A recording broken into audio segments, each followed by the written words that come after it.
first 2022 CAN meeting, and thanks for accommodating the short notice and change of date to the meeting to today. Much appreciated. My name is Pam Bertani, and I see that Mayor Price is on the call. So everybody wave to the mayor. Hi, Mr. Mayor. Good afternoon, everybody. Glad you're with us. Nice and warm. And with that, why don't we start off with our opening prayer? And would anybody like to volunteer to do the opening prayer? Go ahead. No, I was just going to say, if anybody wants to volunteer, please do. It's opening prayer. Father, I've been praying all day, and it's mainly been about the situation in Ukraine and like that, but also for our own community, Father. And I'm thankful that this group is getting organized, and that I pray, Father, you'd lead us and have a great impact in every direction, physically, spiritually, in this community. And I just ask that you lead us clearly, and that we all can find unity in this. In Jesus' name, amen. Amen. Amen. Amen. Thank you. And so let's move now to the introduction of new members who are joining the Fairfield CAN meeting for the first time. Go ahead and just speak up if you are joining us for the first time. I am. Please introduce yourself and thank you. Welcome. Yes, I'm the pastor, the senior pastor of the Highway International Fellowship in downtown Fairfield, and I'm with the Christian and Missionary Alliance. And my background is my master's degree is in I think I'll look at my paper again, but it's a big long title. But anyway, I've been with the Alliance for a long time, and I've had my wife and I and family have had a real strong call to missions, close range and long range, and also with inner city ministry. We were from the Bay Area, and we're involved in a lot of intercession as far as feeding and counseling and stuff like that. So, and the international tone is what I really bring to this meeting. Very nice. Thank you. Welcome aboard. Thank you. All right. Looking forward to working with you. Anyone else joining us for the first time? My name is David Cobb, and I'm the pastor of the Love Community Church in Fairfield, and I'm joining for the first time. Welcome, Pastor Cobb. Good to have you here. Thank you. Thank you. Look forward to many more meetings and activities to come working together. Yes, indeed. Thank you. Welcome. Anyone else joining us for the first time? Jesus Morales, Senior Housing Project Manager with the city. I'm sitting in on behalf of Lieutenant Jones, Housing Services Director, who's currently on medical leave. Okay, thank you very much. Much appreciated. Glad to be here. Thank you. Anyone else? I believe we've got Captain Keel here from Travis Air Force Base. Captain Keel.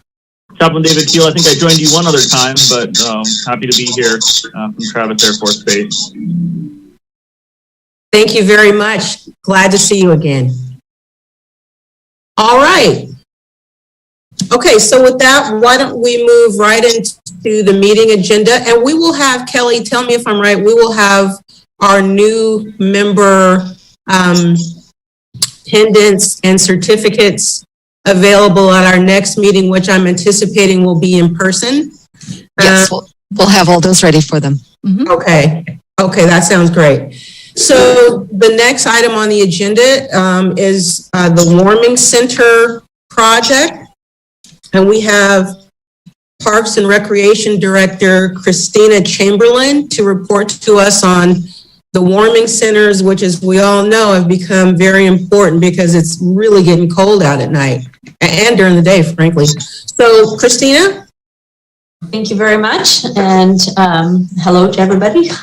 Wanted just to share that last Thursday, about mid-afternoon, representatives from police, fire, homeless services, Parks and Rec, city manager's office, and MAUD got together very quickly to activate the warming center for last Thursday and Friday night, as was forecast that temperatures would be below 32 degrees. And in the recent years in the past, there have been availability through the county and or other shelters that we hadn't had to activate a city facility for some time. And so we quickly came together and were able to serve 17 residents the first night and 14 the second night. So we've kind of revamped our thinking and how we want to be better prepared for supporting our residents when there are both warm and similar. We'll be looking at,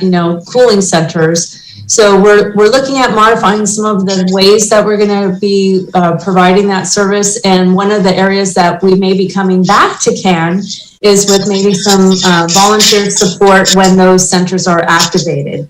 So really today was just to notify everybody here that we're in the process of revising our procedures, and we'll be looking for some volunteers. And once we have more of that strategic plan in place, I would welcome maybe being back on the agenda next month to be more clear in what we're going to be asking for. Okay, Christina, thank you. So are there is there a spectrum of temperatures that you use to decide when to activate the warming centers?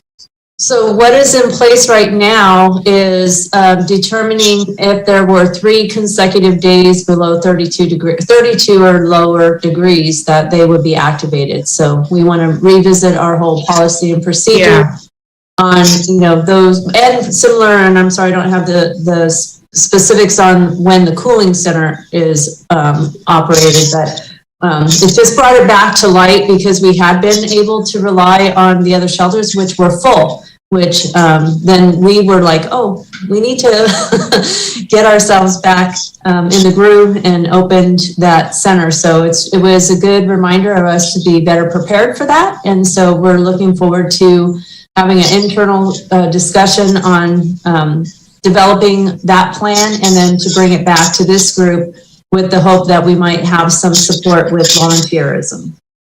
Yeah, Okay, great. Just to fill in some information, it's 2 days over 105 On the cooling side of things. on the cooling side. Yeah. Thank you, David. Yeah, and I don't have a vote on your policy making, I guess, but I would, if I did, I would reconsider waiting 3 consecutive nights for 32 degrees or below temperatures to service the people, because by then, the issue may have resolved itself. So if it's 32 degrees, I'm hoping that we'll be able to mobilize. And those were some of the dialogue that we did have internally. So I am looking forward. It gave us a good opportunity to revisit what was in place that hadn't probably been looked at for a little bit of time, because it had been, I believe, I'm still new, considered new here, but before, I don't know when the last time the city actually activated a center, whether it was cooling or warming, because we had some area partners that we're able to provide that service to our residents. Okay, very good. Does anybody else have anything for Christina? I think just real quick, one of the components I think of the conversation, and it doesn't have to necessarily happen right now, but it's looking at our faith community partners as we look at revising this policy. So just by way of a little bit of background, and I got this from Chief Lukenbach. He was helpful in describing this. I guess a few years back, we had a situation where we needed to do a cooling or a warming center, and so we pulled a policy from another agency and just sort of said, okay, this is what we're doing. And as we were looking at it this time around is when we realized, okay, there's some stuff in here that doesn't necessarily work for us in particular. And so we're going to be going about modifying that. But one of the critical components of it that's identified in the policy is sort of the outreach and coordination with, partners in the community, whether that be the faith community or the school district or Salvation Army. And so, we'll be looking to have some of that conversation as we're crafting this policy of what role does the city play? What role does the faith community play? What role does the school district play? What role does the county play in making sure that adequate space is provided in these sort of emergency situations where it either dips into these freezing temperatures or, temperatures soar well into triple digits. Okay, thank you. Anyone else? Can I say something? Absolutely. I've been here for over 20 years. So I went to the 9/11 thing, and we had quite a few ups and downs here. So one of the things we did is we ministered through Mission Solano for until they finally quit from almost the early days, the beginning. We found that a facility like ours, move all the chairs, and we did this for years, and found bedding for people. And if it's just warmth or coolingness and helping people cool down, I mean, that's simply a matter of adjusting our thermometer, or basically in our controller in our building. So I don't know what kind of restrictions there would be, or any implications as far as why, if you had a church that was set up, investigated and if it was safe and had adequate bathrooms and that kind of stuff, why they couldn't be a facility as well. They could just be networked in. Okay, you get too busy over here, this place is too full, or just have them on standby. Because I know my assembly, we've done it, and we're really sad when that ended, because it was very fruitful, meeting needs of people, disenfranchised people, but also seeing a lot of people, come to faith. And so it's a good thing. And we're kind of feel like we're kind of left out of the picture right now, because apparently that's not something which is doable, or there might be some legal ramifications we don't know about. But when Mission Solano quit, then that kind of thing just quit. So, but we have a building, and we have an upstairs bedroom. We have all kinds of stuff we could offer. And maybe other facilities, other assemblies would have the same thing to offer. That's great. And this is, what we wanted just to kick off with the dialogue with this group is to, get those juices flowing and seeing if and what potentials there may be.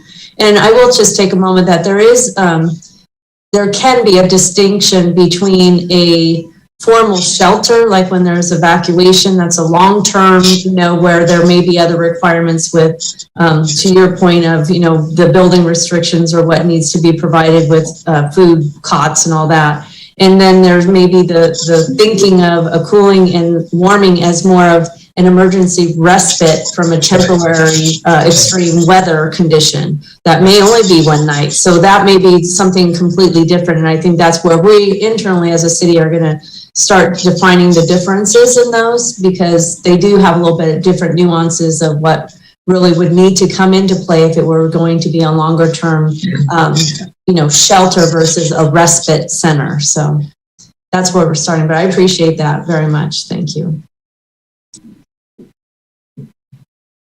Okay, thank you. Yeah, so it looks like, Christina, you have volunteer number 1 already. Very nice.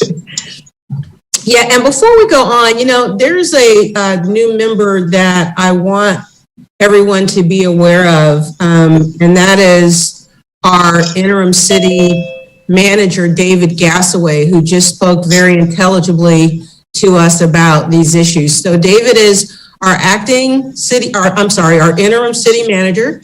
So David, would you like to introduce yourself to the group and tell everybody a little bit about yourself? Yeah, sure. Hi, everyone. I've been interim city manager now officially for about 6 weeks. More informally, sort of stepped into the acting city manager role since December 1st. I have been with the city almost 2 years. So at the end of March, it'll have been two years officially. I started right about 2 weeks after the whole world closed down for COVID, or due to COVID.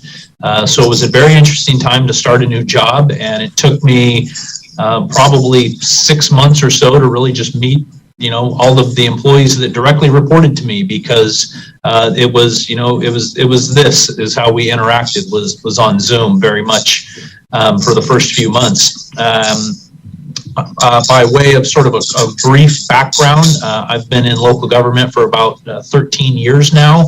I got into local government very purposefully and specifically to follow the city management path. It was in the Great Recession. I was unemployed and really looking to go back to grad school. Always, when I first had graduated from undergrad, I'd always intended that I would go back to graduate school. And so after a few years in the private sector, found myself, like way too many folks, unemployed in the Great Recession, and thought, well, that was the perfect time. So at that point, I knew that I was going to go into the public sector. I didn't know exactly where I wanted to land in the public sector, whether that was local government or state or federal. So I just started researching. That's when I came across the profession of city management and thought that sounds just absolutely perfect for me. And so that is where my path started. I'm originally from the Sacramento area and was living back in the Sacramento area at the time, waiting for my graduate program at University of San Francisco to start. I Googled all of the city managers in the Sacramento area, and one of them had the most information and just seemed like a good person and a good mentor. So I emailed them and said, hey, I want to be a city manager. I'm about to get a master's in public administration. I'll work for free. I just want some experience. And that piqued their interest. So I started at the city of Rancho Cordova as an intern. Within a few months, they then hired me on full time in affordable housing. So I worked in the housing services division, did some affordable housing developments and redevelopment projects. And then from there, I've been, now this is my fourth agency, and have done a variety of things. Mostly I'm really kind of a generalist through and through, but I pay particular focus on, strategic planning, goal setting, as well as internal organizational development. When I came here, a lot of folks thought, I was really kind of this community development person with a planning background. But that's really just more of one of the areas that I've fallen into in my career in terms of, some background in community and economic development. So looking forward to just continuing to get to know the Fairfield community and working with many of you. There's a lot of just amazing opportunity here in Fairfield, and I'm grateful to the City Council for their trust and the opportunity that they have presented to me here in this time. And I'm grateful to have such a good city staff and our senior leadership team. I can tell you, having traveled around, we have a senior leadership team here that is second to none in the state of California. It's really a superb team that you have here in Fairfield, and just fortunate to be a part of it.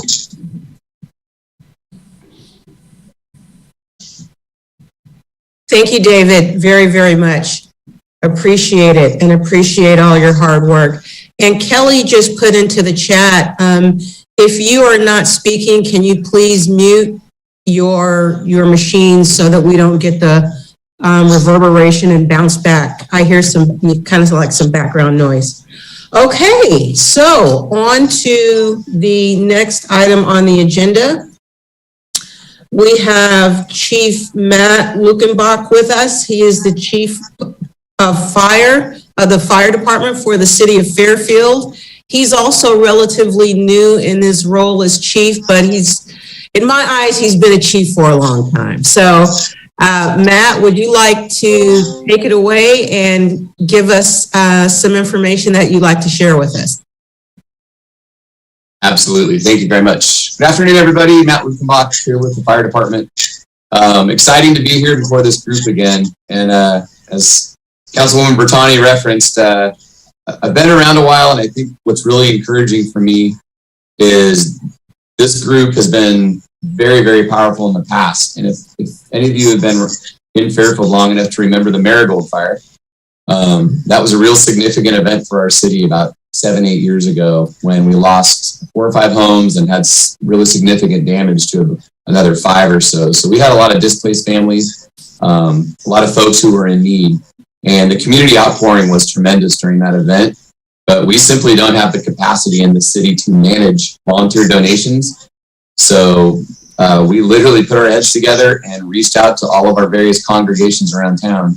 And your folks took over that daunting task, which was literally piles of clothing, toys, food, cribs, you name it. We had it, but we had no way to get out and figure out who needed what and how to get it to them. And back then, this a group very similar to this came together and really stepped up and saved the day on that one. So thank you, and I'm really excited to see us all back together. When it comes down to the fire department, I just want to give you just a real brief overview on kind of who we are and what we do, and share some exciting information with you. So it's a little misleading to call us a fire department. We're actually more of an emergency services department. Sure, we go to fires, but they really represent a fairly small amount of what we do. So last year, we actually went over 15,000 calls for the first time in our history. And that's a good thing, and it's also a bad thing, but nonetheless, it shows a trend. We're getting busier and busier. But I think what's interesting about that is we really don't run that many fires as a percentage of our overall call volume. Over 70% of what we do are emergency medical responses. Every single person that works for the department is a paramedic. Paramedic service is the highest level of medical training for first responders, same as the folks that work on the ambulances. So that really represents kind of the lion's share of what we do here in the fire department. We have 5 stations, soon to be 6, strategically located around the city. Every one of those stations is staffed with 3 personnel, 24/7, every day of the year, as well as this station that I work out of by the Civic Center, Station 37. We actually have 2 crews here because we're so busy. This is the busiest fire station in Solano County and one of the busiest in the nation. So we're a busy department, but we love it. That makes it fun. In the fire service, we also get into a couple of areas of specialty responses that might interest the group. And I also am notified constantly that I talk too fast. So if anybody needs to call a timeout and ask a question, feel free. But we have a lot of specialized teams here too. We run a drone program to get up and have eyes in the sky for our incidents. We have an urban search and rescue team, which is a very, very highly specialized training team that goes in and helps people get out of high angle situations, low angle situations, confined space. And then we have a very well-trained hazardous materials response team as well. So it just kind of gives you an idea of all the things that we do. And we're constantly kind of fighting this old image of what the fire service did, which is folks sitting around playing poker at the table. That does not happen anymore. We are out there training and keeping our fleet going and working on our equipment and getting ready for the next one. So very proud of what we do. The one thing I wanted to speak to the group about today is community outreach. And it's something that we've taken serious over the years. I took over for Fire Chief Tony Velasquez in January of this year. Tony and I are both born and raised in Fairfield, and we really saw kind of the same challenges when we worked our way up into these higher positions. So when it comes to community outreach, a couple of things that we're real proud of. You may see some of our community CPR campaigns that we've been doing. We've figured out that CPR is not as complicated as we used to make it. It literally has come down to what we call hands-free CPR. So we are now out in the community training schools, training businesses, training churches, training service groups, and any group that is looking for that kind of training. We're out there teaching them how to do hands-free CPR. It's something that can be done very quickly for a very low cost, and the results are literally jaw-dropping. We've actually become more efficient by doing less, believe it or not. So that's one we're very proud of. We play an active role at the Public Safety Academy. PD does the lion's share of training there, but we definitely support them and help with CPR training, medical training, and outreach, and trying to provide a path to our youth that are interested in the fire service.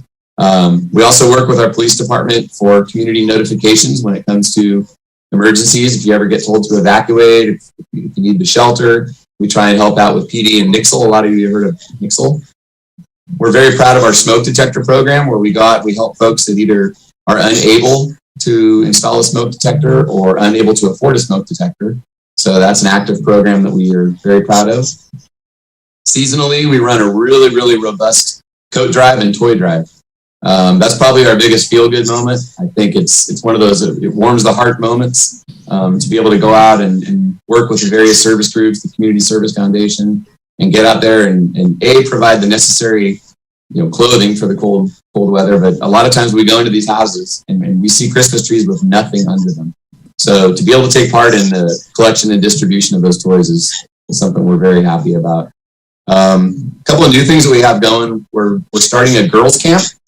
One of our female firefighters came to us, and she had attended a camp down in the Southern California area that takes interested females ages 15 to 18 and basically provides them with a one-day hands-on experience that is staffed with all of our female firefighters as well as some of our other folks. Gives them a chance to pick up a chainsaw, touch a chainsaw, climb a ladder, put on the turnouts. We smoke out our training tower a little bit and give them a real life opportunity. And it's really interesting that just simply providing that gateway has been really fruitful for us, because it shows people that they can do, the job. It's just a matter of getting them in the door. So we're really excited about that program, as well as an expansion of our Fire Explorer program. We have a program that is run under the umbrella of the Boy Scouts of America. That program is for 15 to 18-year-olds, and it gives them a chance to come down, be mentored by a firefighter, ride along, help out around the station, and really kind of see if this is something that's for them. So that's something that we're really proud of in the community outreach arena. The other thing I wanted to speak to you about was just, what you can do to help us as far as your congregations. And Sundays are obviously a little busier at the churches than other days, but I wrote down a couple of notes that I thought were worthwhile. One of the big things is addressing. So when you look at your buildings, we do have an addressing standard that talks about the size and the placement of the address. If you ever change addresses, that's a real important piece to let the city know about that and go through the proper channels. Parking is a really, really big sore subject for everybody, and we try and strike a balance between the needs of your church and the needs of the fire department. So we ask you to enforce those red zones as much as you can, and always give out friendly reminders, because we've had some pretty interesting Sundays when we pull in and it's gridlock in a parking lot. So that's one thing we can always use your help on. When you deal with our Fire Prevention Bureau, they'll give you some feedback on doors and access. So when you have a certain occupancy in your building, depending on the size of your building and the use of your building, we always ask you to keep the doors open that we have asked you to keep open during your inspections. That's a really key safety piece. If you ever do have any kind of an event, and obviously we know all the different things that have happened in churches over the years, the amount of exits literally is tied to the amount of lives that we can save. I won't bore you with math calculations, but there's a lot of math involved. And the more doors that we have, the more exits, the more folks we can get out in a timely fashion. And then one of the other things that I think is really helpful, if you have a designated, we call them greeters, but if you have a designated person that can come out and flag us down and give us kind of a point of reference, as this is where the medical emergency is happening, this is where we have a small fire, just to kind of have a point of contact, because a lot of people want to help. And oftentimes you can imagine a fire engine pulls up and we're overwhelmed with 40 people pointing and jumping and waving. So you can have one designated person. That's something that's really, really helpful to us. And before I open it up to questions and close, I would just make an offer to everybody that our Fire Prevention Bureau is something that we're very proud of. They are essentially a group that keeps the city safe, and they have an interesting job because they prevent emergencies from happening. So oftentimes it's very difficult to quantify their success. Because really, if things don't happen, it means they're doing their job. How do we know that they're doing their job? It's a weird cycle. But how that dovetails into your church is that if you ever need any kind of feedback on the way you have your churches set up, whether it's parking, building code questions, fire code questions, anything like that, our Fire Prevention Bureau is staffed 5 days a week and is always happy to come out and give you some feedback on your respective setups. So other than that, I would love to take any questions. Doesn't have to be about anything I spoke about, just anything about the fire. We get some funny questions sometimes, so I'm ready. Good, sir. Matt, thank you. Thank you for a really interesting and informative presentation. Does anybody have any questions, comments for Chief Luckenbach? You set a very high standard, Chief, and it's good to see you exercising it so well. And appearing with this group today is really an important step forward. So thank you.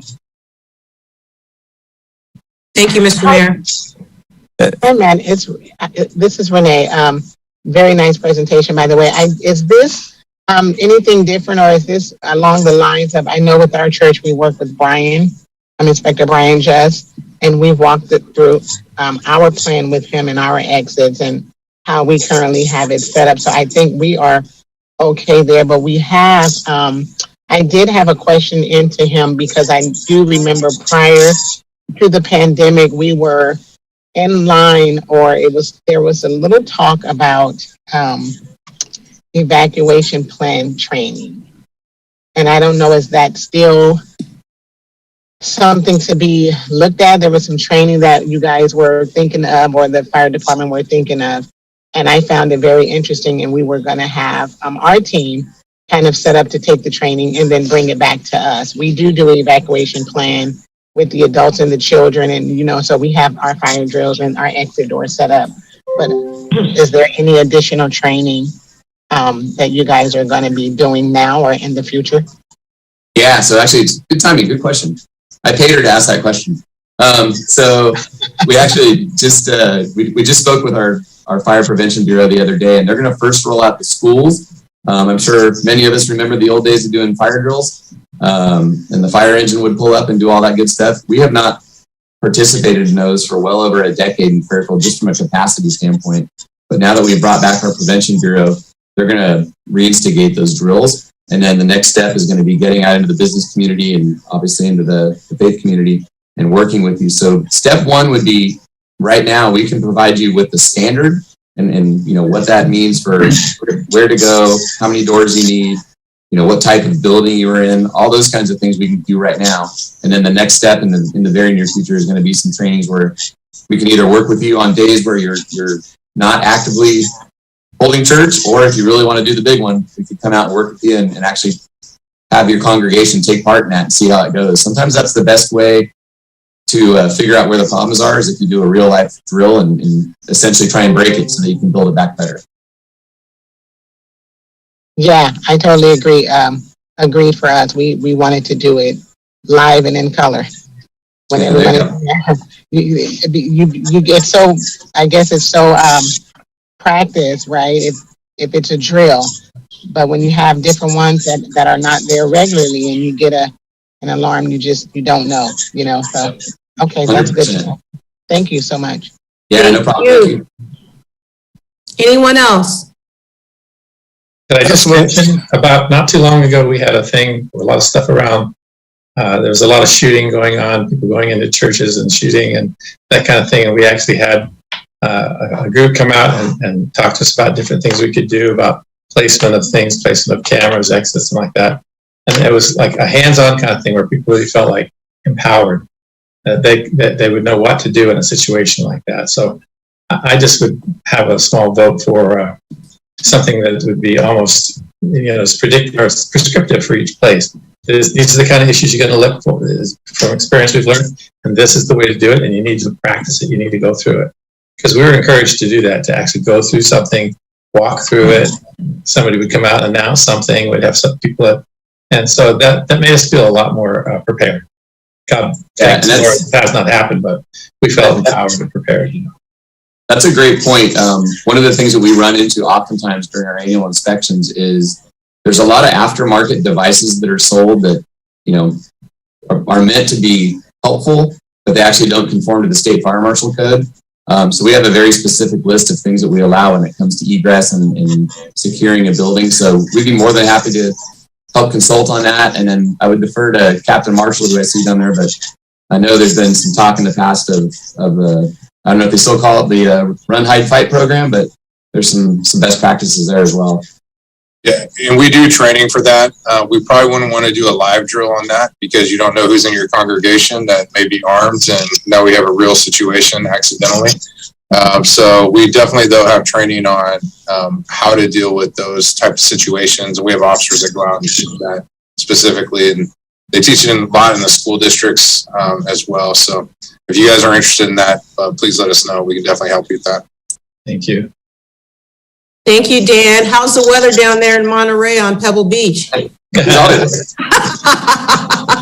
about a mile and a half from you, so. Councilwoman Bertani, if I could, but we have a new addition to the fine staff here in Fairfield City Hall.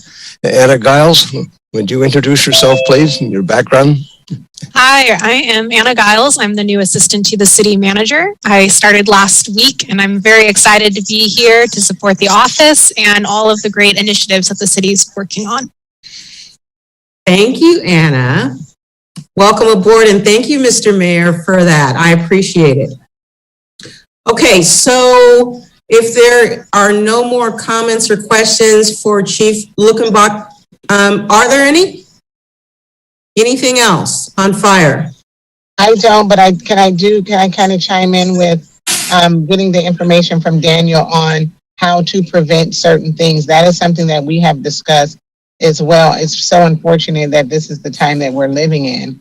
And I don't know if you guys have gotten the information about the father who went into the church in Sacramento and he killed his 3 kids and then himself.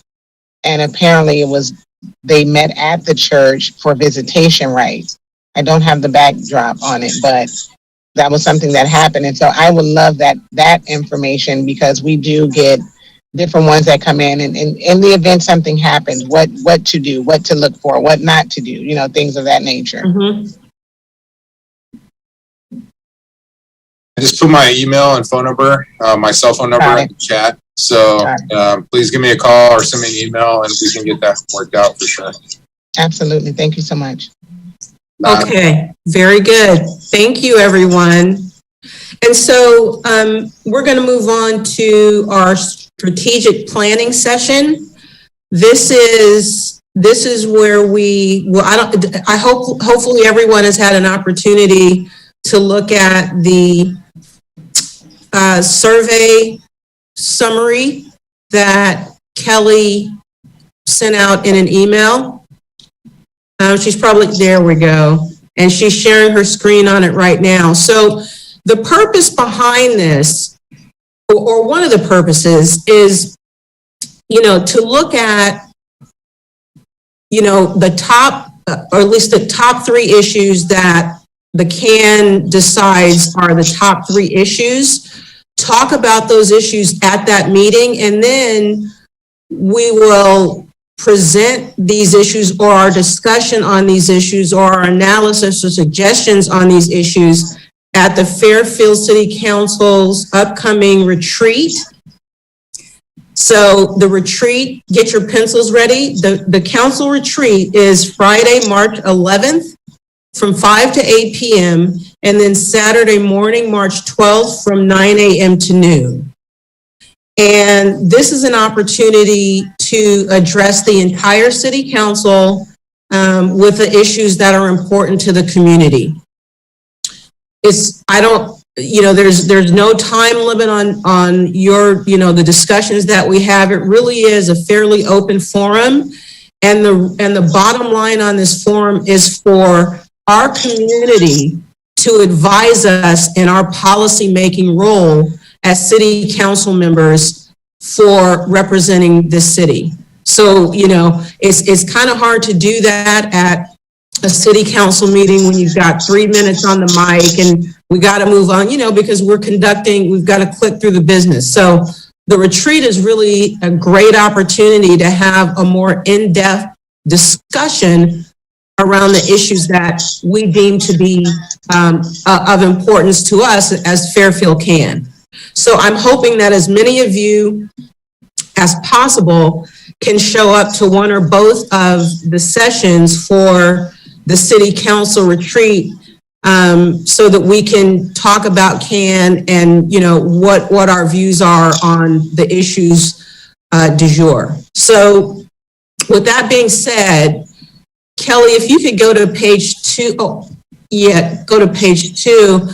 This will show you that based on the survey responses that we received, it looks like the issue of homelessness is issue number 1, and as well it should be. And second is rehabilitation. Hold on, I'm trying to find my page. Pardon me, I'm going to try to share. Hold on. Okay, it was up there a minute ago. But that was the Excel. Here we go. There we go. Okay, there's page 2. Okay. All right, so homelessness is issue number 1, and then rehabilitation is issue number 2, and affordable housing issue number 3. Okay, so that's where we are, and I want to open up this discussion now to hear from Fairfield CAN in terms of, thank you, Kelly, very nice, in terms of what we as the Community Action Network of clergy in Fairfield, California have to say about these issues. What do we want our city council to know and to consider at the upcoming council retreat and beyond around these issues? And we've got Don LaBar. I saw her pretty face in the Zoom box, and so she's here, along with Dan Marshall, Captain Dan Marshall, who you just heard from, and others on the staff. We've got the David Gassaway is here, our interim city manager. And so we've got resources here on the call to field any questions, concerns, comments that any of our CAN members have regarding these issues. So this is vision time. This is the best time of the meeting, is vision time. So let's do some vision casting and talk about, let's start off with homelessness, since that's issue number one. Anyone? And remember, we're casting vision now. I mean, we all have a pretty good idea of what is currently being done. And so what we want now to discuss are maybe fresh ideas, maybe ways that things that are currently being done can be done better, more efficiently. Help the city council cast its vision with respect to these top three issues. Because that's exactly what we're going to be doing on March 11th and 12th.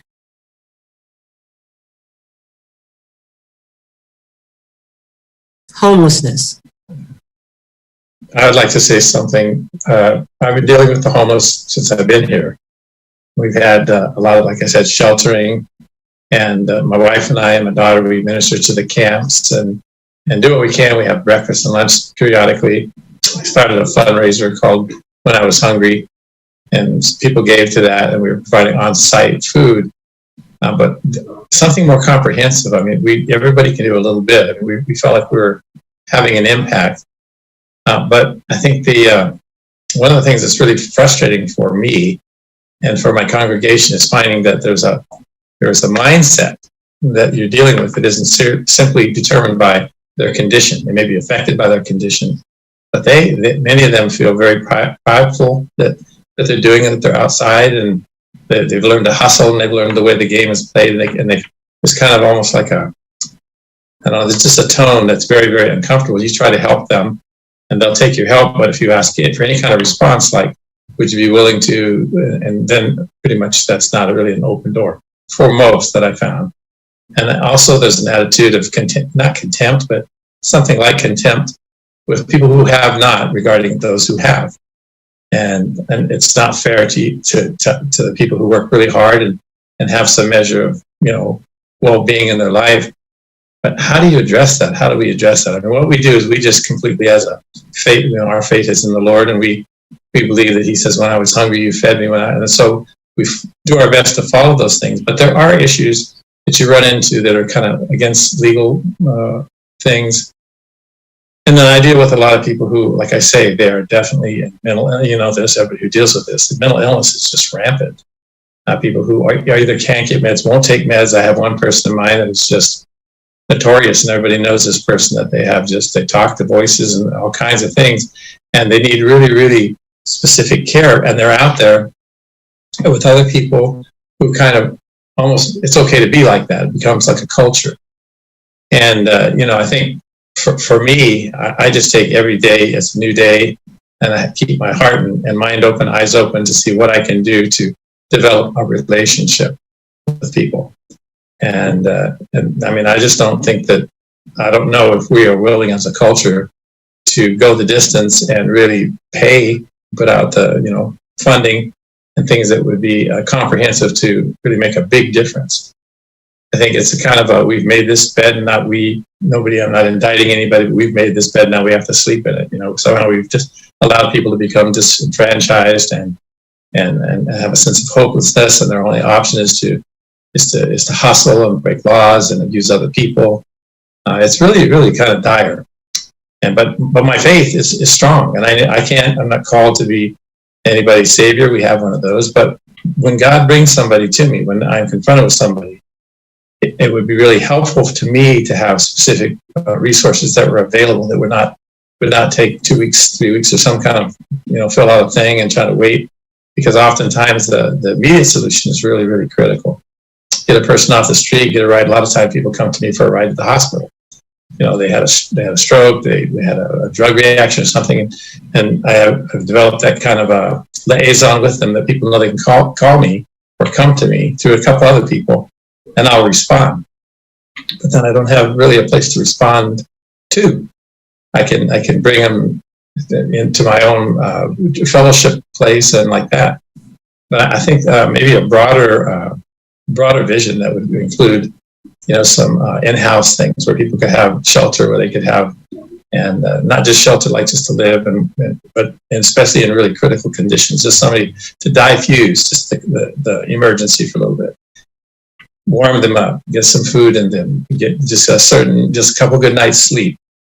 And that may be really, kind of, you might think kind of immature, just sophomore, that I'd be thinking that way, but I've been trying for years. I've been here for 20 years and it hasn't changed. It's only gotten worse. And we talk about a faith-based community. I just feel like sometimes like a total failure, because I'm looking at, God, this is why I'm here. This is what I'm supposed to be doing, is meeting the needs of people, and with the vision ultimately to lead them to an understanding of who you are and what plan you have for them. And it's just like putting out fires and then burying people. We have offered our facility up for memorials. I can't tell you how many memorials I've done. Really sad. Nobody's there to bury them, or nobody's there to even claim the body. So I know you know that. I'm not telling you something you don't know. But as far as taking, trying to decide what we need to do as a faith-based community, my first thing, as I would say, is begin to pray about being not dangerously, but in certain situations very uncomfortable, to get involved. And we don't have an organization we can send them to, that I know of. And so that organization is going to be the people who we are when we meet them. Maybe I don't have something that, Sister Bertani has, or I don't have something that, Sister Renee has, but networking what we each have giftings and resources that we can do. We have a building, for example, and most of you know where it's at, behind Napa Auto Parts, with a huge field behind it that's absolutely just got mowed, but it's just a big field that we can't build on because of some sort of access. I don't know, there's something about they have to easement, so that emergency groups can get in there and stuff. And that's one thing. We also have an apartment that was originally the home of the owners of the Fairfield grocery store, who now they lease it out, and they're at Napa Auto Parts. It's a beautiful apartment. And what we did is we remodeled the whole thing. And we have 2 nice bedrooms. We have a brand new bathroom, kitchen, everything like that. But there's an ordinance that says we can't house people up there. And I've had to turn away mothers with babies and people who just needed a good night's sleep and a shower. But we can't have them stay the night. So it has to be a daytime practice. That's what we can do. And I'd like to know somehow how we could find out what is that ordinance, how old, because the only thing I've done is I've gone and checked with several people downtown to see why. But whenever we call, they say, no, you can't. Well, you can't have anybody sleep up there. You can rent it out as a day office, but you can't have anybody sleep up there. Well, it's set up for bedrooms in a house with a kitchen and stuff. So, I may not be the only person who has a facility like that who says, yeah, I probably could figure out some way to do that I know Pastor Scott does, and some other people around that have a facility right on the same site as their meeting place. But that's just my heart right now. I want to be more involved, or I want to be effective. And so we're in a really strategic location, because where we are right now, we get traffic all the time. Either coming over, jumping the fence to go steal from U-Haul or like that, or people who just really will come and sleep under our tree, and then we go out there, and I kind of feel like our church is like in a business. It's like more like a business. People know that they can go there. We're not going to judge them. We're not going to, but whatever. Then in their state of being mentally, emotionally, everything else, they end up abusing the property and stuff. So then we have to call the police, and then they're way overburdened to be able to respond and really go deeper than just take a report.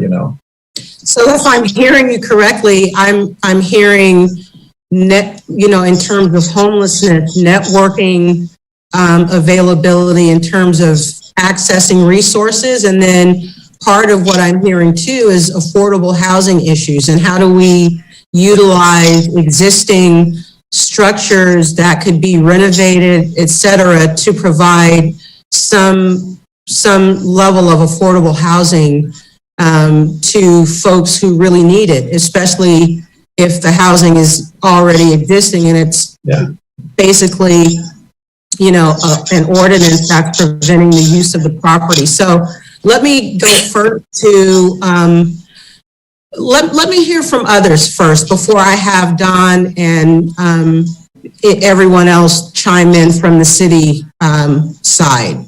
Okay. Anybody else have any? You're very welcome. I do. I was listening very closely. I have to agree with you on that. Our standpoint is we want to help, but we're so limited in what we can do. When they come, they'll take our assistance, but because there is such a great mental health block is here, you kind of have Renee, I'm having a hard time hearing you. Your voice is not sounding muffled. Let me try again. And as you do that, I would just remind us that this is a vision casting session. So let me hear your ideas. Let me hear some recommendations. Let's talk about solutions and vision for solutions. Okay, Renee, you ready? Renee? She may have cut out. No, she's still on. She's muted. Renee, you're muted. There we go. Renee? Okay, well, I think she's having some technical difficulties. Can you hear me okay now? Yes. Okay, I'm sorry. I was saying I do agree with that. And I think as far as vision, it would be nice if some of the churches could get together. I know buildings for us is a challenge, and not being able to utilize some of the buildings that's in the community for whatever reasons. But I think us being able to come together as a whole, praying together because of faith, what we all believe, we're more than welcome to or happy to help join in serving or doing what we can if there is opportunity for a building for them to be able to come in and get a good night's sleep or a good night rest one night, or being able to feed them. Okay, anyone else? Thank you, Renee. How you doing? Hey, Pastor. God bless all of you. Yeah, I think that when we think about homelessness, eradicating, the crisis is going to be almost nearly impossible. But what we want to do is try to come up with a way to manage our crisis. And so you have those who are chronically homeless. I've been in this for some time now. I've walked under the bridges. We've served the homeless on every single level that you could possibly think of. As we partnered with the city last year and the year prior to that, we served 90,000 meals, partnered with Shelter Inc. and the city of Fairfield, where we still have a chronic homeless issue, right? So when we think about the homeless in our community, there are those who will help and then they'll go right back out. So what we need to do, I believe, as a body of churches, especially when I hear the other pastor share what the apartment that he has, we need to first make a checklist of what resources we have and what we can offer, when we can offer them. And so that way, as we get this network of information, then we can pool it together and become stronger as a unit. If I know he has an apartment available and if they can't sleep, but they can get showers during the day, that is still a resource that we can use as we work together in tandem. And the other sister that I heard, we have a large facility here and we still shower, we still offer services to the homeless community, a lot of the hygiene packages and things of that nature.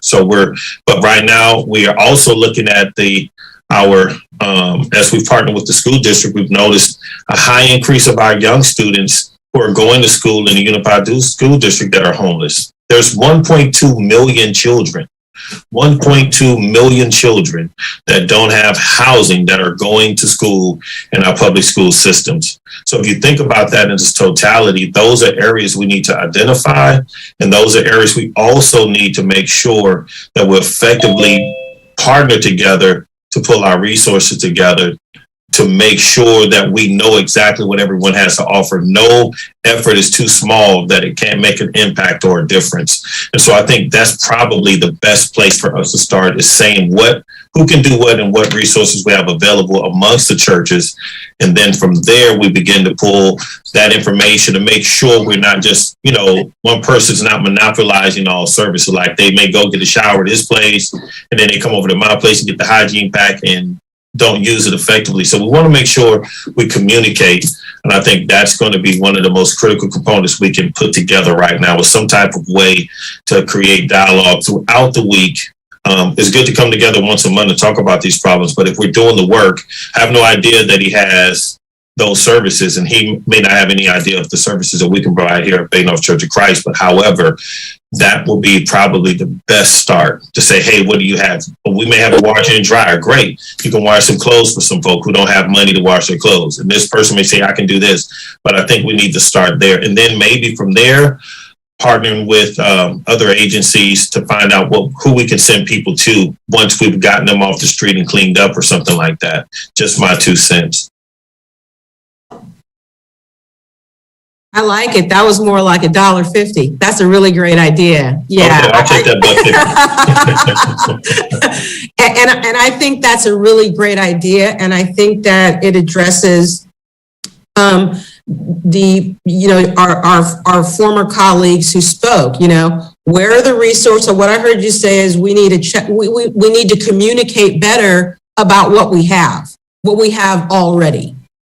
And so what I think I heard you say is, like, we need a checklist of what resources we have available, what services are offered, and then what agencies are available to service folks once they are, showered, cleaned up, fed, warm, et cetera. What are the agency resources available to continue the pathway back toward being a viable, person in an apartment or sustained living environment.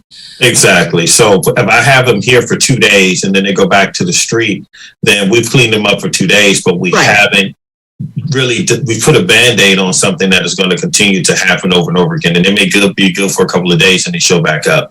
Right. So my thoughts are, okay, I have you here, and I know we had the little nomadic thing going back in the days, and I'm not trying to advocate for that again. I'm not sure in my own spirit how effective that really was. It was a great service, but it works great in the wintertime, and when it's extremely hot, we get our homeless off the streets. But I'm thinking now we come up with really good ways to look at what we have coming up in the future and how we systemically start to make connections as churches with those we see that are viable, those who really want to get off the street. You got some that are chronically homeless, I get it, but you do have some that have fallen in this for the first couple of weeks and they say, hey, I will do whatever it takes to get off. So maybe we can get some hotel vouchers to hold them over till we can find them a place. But whatever that is, those resources we have to talk about, how much can churches, contribute to that? Maybe we can get a fund where they can get a voucher. We talk to some hotels, say, hey, can you work with us? How much can you give us for 28 days, as long as you can stay before you have to check out, before it turns permanent residency. Not sure all that works, but there are things that we can do. But in that, we just don't want to put them in a hotel. They need to be managed. So we need to organize somebody to be a case manager for that week, to go to that designated spot to make sure that they're doing what they need to do. We don't just want them to just be in there kicking it. They need to be motivated to go look for a job. Go get you some clothes. We go to the thrift store, get you some outfits, or like our church, we have clothes all the time for them to get cleaned up to get their resume together. We need to start taking, instead of just putting our resources out there, we need to make sure they're taking good opportunities to take full advantage of them versus just giving them the fish over and over again. We need to teach them how to fish so they can be more efficient. And I believe that is the best way for us to go about doing it. So we're not just wasting resources after resource and we're still spinning our wheels at the same place. Okay. It's another $1.50. That's another $1.50. No question about it. Okay. Anyone else on homelessness before I have Don LaBar give us some information? I'll take the bait and tell you that, you know, at the council retreat, one of the things that I am going to be discussing and challenging the city council with is what do we do with our chronically homeless population? What do we do with the homeless population, which is this segment of the homeless population is not insignificant. What do we do with our homeless people who want to be left alone? They do not want to go to Mission Solano or to Shelter Inc. They don't want to come to the shower and, you know, get clothes. They want to live on the street. Because, you know, of obviously mental health issues, but also, you know, there's not a lot of responsibility tied to just living and doing your own thing. So it's kind of like, hey, if I'm not complaining, why should you? You know, I think that we have to reckon with this issue. And it's a very tough issue because we're not talking about statistics. We're talking about human beings, you know, but we're talking about human beings that we're either going to say, okay, fine, you can live on the street or something else. And I'm you know, I'm advocating for something else because I don't think it should be acceptable for people to live on the streets. You know, it's subhuman.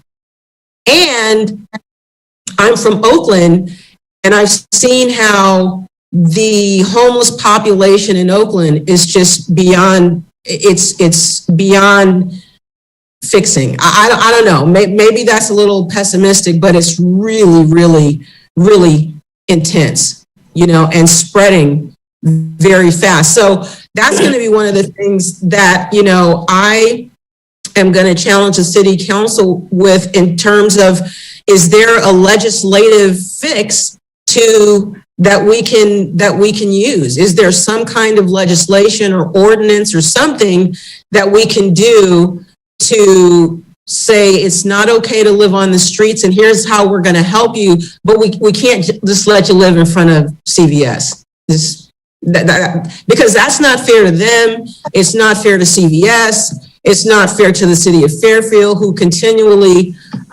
you know, extends resources. So that's one of the issues that I'm going to be bringing up, just, you know, just for your information. Does anybody else have any? And in terms of solution, in terms of visioning, I vision that there has to be a way that we can have a legislative or ordinance addressing that population and how we will strategically and compassionately get the folks off the street, even if they don't want to get off the street. Thank you for saying that. I remember a couple of meetings ago when Police Chief Cantrell was talking about the same issue, and I don't know if you recall, but she said that one of the biggest problems was that half of the people don't want to, and half of them may want to, but there is no legal avenue to travel to enforce what you just said. And I think it's great to have a vision, but if our vision is just to give a shower, put some food on the table, that kind of stuff, that's just kind of enabling the whole thing. And I think we have to start at the top of the ladder and say, what is acceptable? What is it that we as a community are willing to commit to that's acceptable and was good for the whole as opposed to a few individuals? Because I know a number of folks that are out there and they will tell you with no problem at all, I don't want to do anything else but what I'm doing.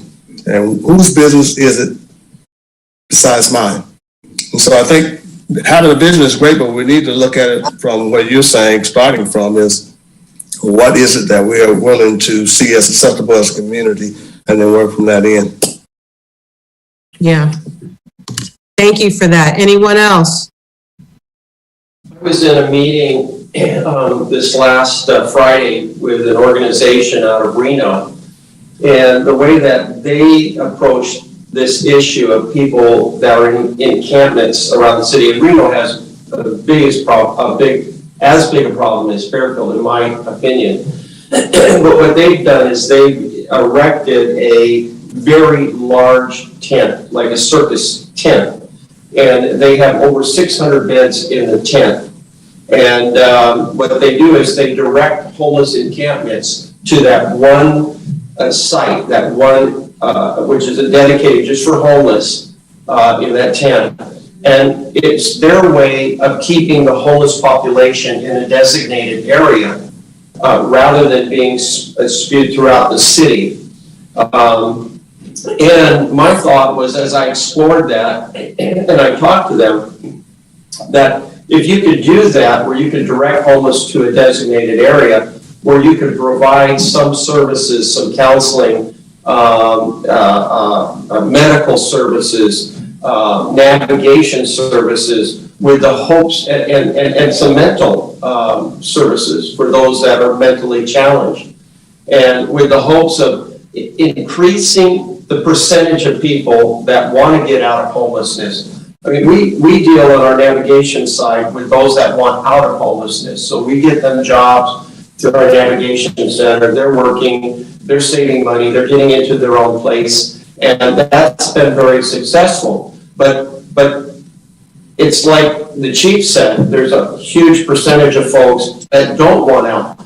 But I think if they could get a taste of a better life, that the percentage of people wanting out would increase. So with the shower facilities, you could move mobile units out there.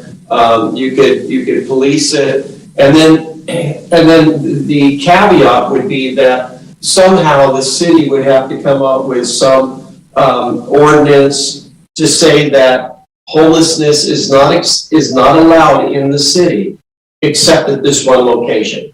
So you can tent up at this location. You can go in the tent that's provided. There's bedding provided. What we do is we are removing the excuse of I got to be homeless in front of CVS because there's no other place for me to go. We're taking that off the table and saying there is a place for you to go, and if you choose not to go there, then our police force begin to disrupt those encampments for those that don't want to go there, even with the threat of arrest. I was under the impression that to some degree we were doing that, not that we had a place for them to go, but if they weren't moving or able to move, their stuff was not on something with wheels, they got cited, and the second time they get cited, they would be arrested. I don't know if that's true, but that's what we're led to believe over on our side of Fairfield. And that kept those camps moving, and we know a lot of those individuals. We're in those camps. That kept them moving because of that. But I've not heard that being said within the last months. So I don't know if it was something that was attempted and started, but never really followed through, and the threat kind of wore off. But I think if we did something like that and put a threat with a bite, I think you would actually get people moving into a designated area where there could be services. Mm-hmm. Very good point. Don? Hi, Don. Hello, Councilmember Bertani. It's great to see you all today. Thank you. So you've heard some of the ideas that we've talked about, new ideas. Number one, the communication checklist for resources that are available, services that are offered, and sustained agency resources for sustained housing, and then maybe legislation and ordinance on how to manage the chronically homeless population, to get them off of the street. And then Pastor Mulvey's idea of having one centralized location where homeless services would be available. And Scott, I like the way you put that in terms of legislation. So it's not that we're outlawing homelessness. We're saying you cannot be homeless in the city of Fairfield. You cannot live on the streets of the city of Fairfield except at whatever the facility is, the tent, like the one in Nevada. And I'm going to look into that and do some more research on that. So with those kind of 3 ideas so far, can you just give us your impression or any information that we may have in regard to this? We can start off with the checklist. Hey, Pat, before you talk, can I just ask him a question really fast, Scott? Sure, of course. Just in lieu of working with the people that we have, like the 50 people, 600 is a lot. So I'm thinking with how did that work? Was that women and children? Was that everybody? Because you have people with mental challenges, and I'm just trying to see how we're able to manage that many people without someone getting hurt or some type of violent activity. Who's running background checks? How do you know there's not sex offenders and all of that? So how is that working with that many amount of people under one location? So, Pastor Sam, I don't have an answer to that. I met with these gentlemen. It was a brief meeting. Some friends, pastor up in Reno, put me together with them. I thought, so we had a time constraint, and I wasn't able to ask all of the questions. But it's my desire. I'm hoping to go up there and spend some time with them and see exactly how they do it.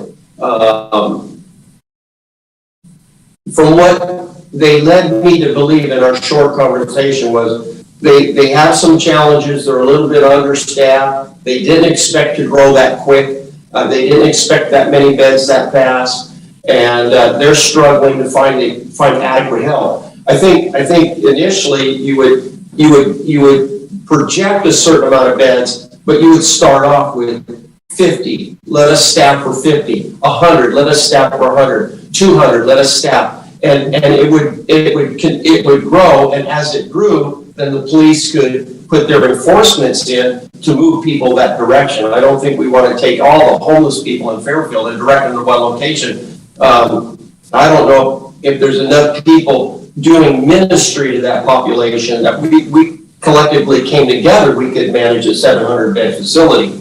But I think we could grow into it. Thank you, Pastor Scott. Thank you. Okay, Don? Thank you. So, and if it's okay, I would like to just step back a real quick moment and share an update with you, because it did come from this group and the great ideas that arose from this group and the great partnerships, the work that we've done over the last year. To reduce homelessness. So Don, we have about 10 minutes left. Okay, I'll be quick, I promise. Okay, all right. News. Okay, so we were able to increase emergency shelter capacity by 129 beds. And it's because of the partnerships with City Church, with our pop-up shelter, with Bay North, with our COVID emergency shelter, with our Homeless to Work program, and then as well as really focusing on our underutilized shelters and building up that capacity. By doing that, we were able to get, through homeless services and our homeless intervention team, to get 200 homeless successfully referred to and placed into emergency shelter here in Fairfield. About 120 of those were unduplicated. That is really a monumental number. Now, did it get everybody? No, it didn't. But it's really a huge start. And it's because of these out-of-the-box thinking and these great partnerships and these great ideas that we're able to bring that to fruition, and the leadership of our city council. So I just want to bring that up. We are having the homeless retreat on, I think it's March 29th. So we will be bringing concepts to City Council for City Council to consider and how we want to move forward in 2022. So this is exactly what we're looking for, is these new ideas, and how do we want to big picture wise, how can we reduce homelessness through the big picture? So again, through this collaboration. So I think these are perfect. This is another perfect opportunity for us to take these ideas and then bring those forth through the retreat, if that's okay with you, council member. Yeah, absolutely. Yeah, I think that would be great. If we could do that and look at, maybe what other cities have done, like Scott mentioned, Nevada and this tent idea, and we'll call it something else, just for the sake of, it's aesthetics or whatever, but that kind of idea, where, people can come and get kind of a triage of services and get pointed in the right direction, So, and I mean, I know that we won't eradicate homelessness, although, my faith tells me that, hey, God can do anything he wants. But I mean, I do believe that we can say that at the bare minimum, living on the streets of Fairfield is just, it's not an option for you. We have options, but that's not one of them. And just being solid on that legally, legislatively, or whatever, I think is going to be important. So, I don't think that we're going to get to affordable housing today, unfortunately. I know it'll be something, or at least let me ask the city manager. David, is affordable housing something we're going to be talking about at the council retreat?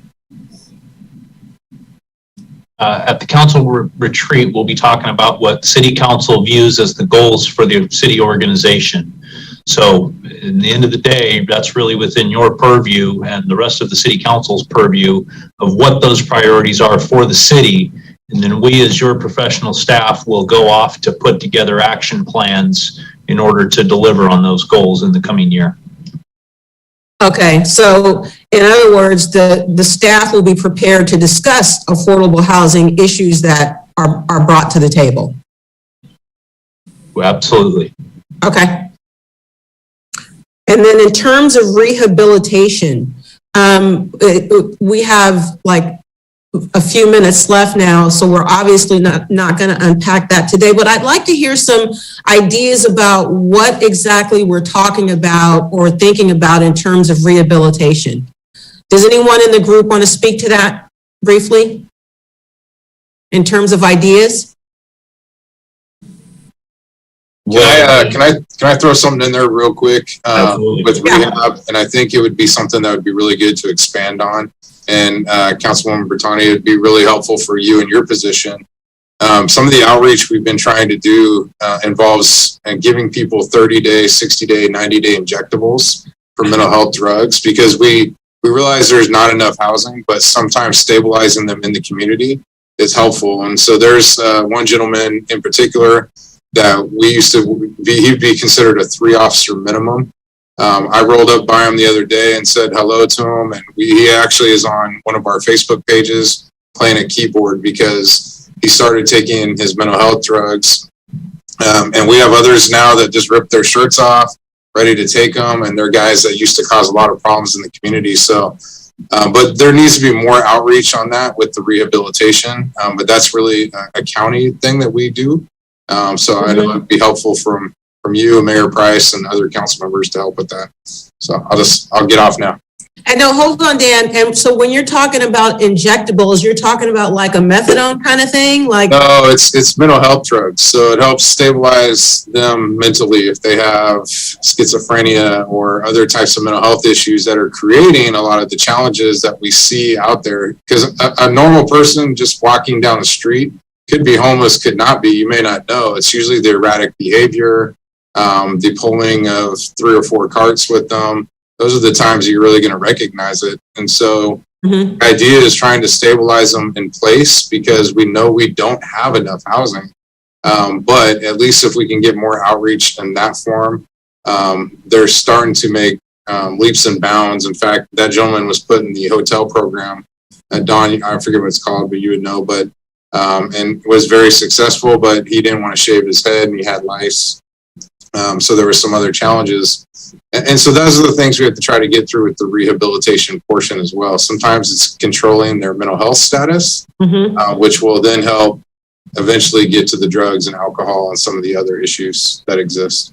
Interesting. Thank you for that idea. And are other cities doing this as well? Some in Solano County are. I know we've started this a few years ago, but it's just, unfortunately, it's the amount of people that it's going to take. And so we just have to do more outreach. But if we can influence the county to do more outreach like that, it's definitely far more effective, in my opinion. Okay. Thank you, Dan. Okay. Anyone else on any of the three topics? With the rehab thing, I think that in dealing with homeless, you have so many different variables. So, right, you got the housing issue, you got hunger issue, you have healthcare issue, you have wellness, just mental wellness, right? Education, employment, finances. So, and then you got parents that have children that are dealing with the trifecta. So if you want to talk about rehab, what are we rehabbing? And then when we take in our homeless community, not everybody is suffering from the same issue. Right? So the goal is to make them stable and sufficient enough to be able to go back out and have stability or reach a goal of stability so that they can now become completely or at least reduced on being a chronic or a person who's a part of the issue. When we see those fruit that are, how you go to the store and you see a fruit and it's edible, but you got to eat it today. You can't wait. So we have some that will come in where you really can get on them today and kind of curve them from going down to the next tier. But if we let them stay there without getting to them right away, then it becomes as difficult as the next person. And so long, we find those individuals who say, I'm just comfortable doing this. Right? So we have those who are infecting the others saying, no, this is the best way to live. So there's a counterbalance there. And how do I know this? Because we've dealt with individuals within our shelter at the time that had that type of mindset. And then we had those that had a different type of mindset, and we were able to partner with them with therapy. You need a therapist there. You got to have people there that are professional that can meet them at the point of their need. So we as churches can only do so much, but we need the partnership. That's why when the county came and we had the doctor, he's right, to give them that medicine. When he was seeing angels and running all around our campus, it made me nervous. And he was saying, I think I should stab somebody. I'm like, no, you need medicine. Once he got his medicine, he was the nicest guy in the building. So we have to be able to, and I agree with Dan so much. He's right on. He's spot on. So we need to, first of all, have an ultimate goal is to reduce, their dependency on chronic homelessness as much as we can, but get those ones that are firstly right there on the first tier, and then we'll really start to see a huge decline in how many people we really have to manage. Because some people on their first, second, third, fourth tier, and we need to identify those. Well, maybe I'm just saying it in my mind. I would like to identify what tier is this person at, and we come up with that criteria to make it a lot easier for us to see the type of services this person needs. Okay, when you say level 3, done, that means to me, if it was a level 3, this person may have some mental issues. They have some things that they're carrying around, and they're struggling with being able to trust the services or trust the shelter. So that's a level 3. A level 4 or 5 is like they don't want to have nothing to do with us. They're tired of being moved around. They're frustrated. That's a level 5. So we need to spend more time, build a relationship with them. We understand where they are. So we need to make a criteria of what level of chronic homelessness this person has, so we can now get them the type of services that they need. That's $10. That's not $1.50. Okay. That's so good. That's great. This discussion has been great. The clock is ticking.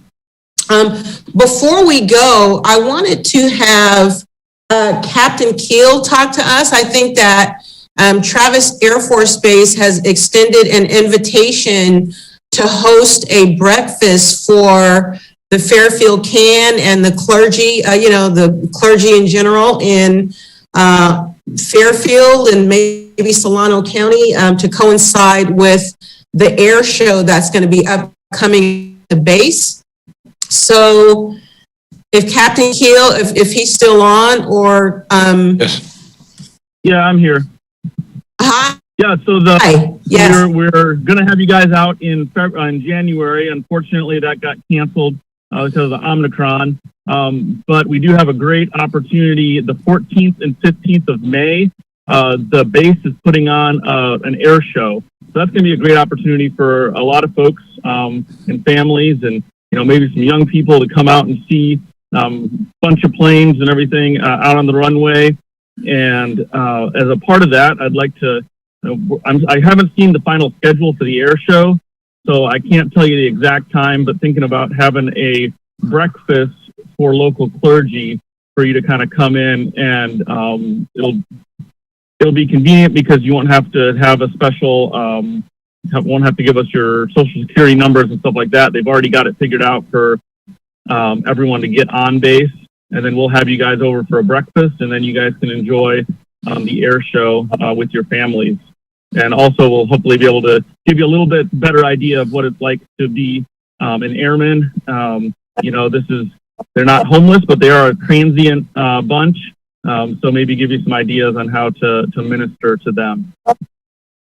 Yeah, that sounds great. So you answered my question. I was hoping that the breakfast would be kind of interactive so that we would have an opportunity to, hear from, engage with, however you think is appropriate, but to get to, getting to know our airmen on a deeper level. So is that kind of what the breakfast would be about? Yeah. Okay, great. Everyone's busy with the air show, but we're going to have a panel probably and opportunities to talk. Okay, that sounds great. So I guess as the event, I accept on behalf of Fairfield Can. I don't know if I have authority to do that, but guess what? I accept on behalf of Fairfield Can. So the answer is yes. Just let us know as the date moves forward, the details or how you want us to be engaged. Anything on our end that we can do, that would be great. But yes, this is the opportunity that Omicron took away from us in January. So I think that everyone would be on board with that. And so just let us know, keep us in the loop, but we accept. Yes, ma'am. Thank you. Okay, thank you. And with 1 minute left, let me ask Pastor Scott to close us out with a closing prayer. All right, thank you. Father, we just thank you for this time that we had to share ideas and to strategize and to think. Lord, ultimately, those that are homeless in this city, you love them just as much as you love everybody else. Father, the Bible tells us that the person that lends, that reaches out, that blesses those that don't have and that are homeless will be repaid by the Lord. And we ask you that in the weeks ahead, Lord, that you will birth ideas and that we'll be able to not just birth, but we'll be able to grow and we'll be able to meet the needs of this population. Father, I pray for those that lead this city, our mayor, our city council, city staff, the police, the fire department. I pray that you add a special blessing to them, cause them to be able to lead well, give knowledge where knowledge is needed, Lord, and strength where strength is needed. We ask this in Jesus' name. Amen. Amen. Amen. Thank you. It is 4:30. This meeting is adjourned until our next meeting on Tuesday, March 22nd, 3 p.m. And we'll let you know if that will be in person. Thank you, everyone, for your participation. Much appreciated. Thank you. Take care.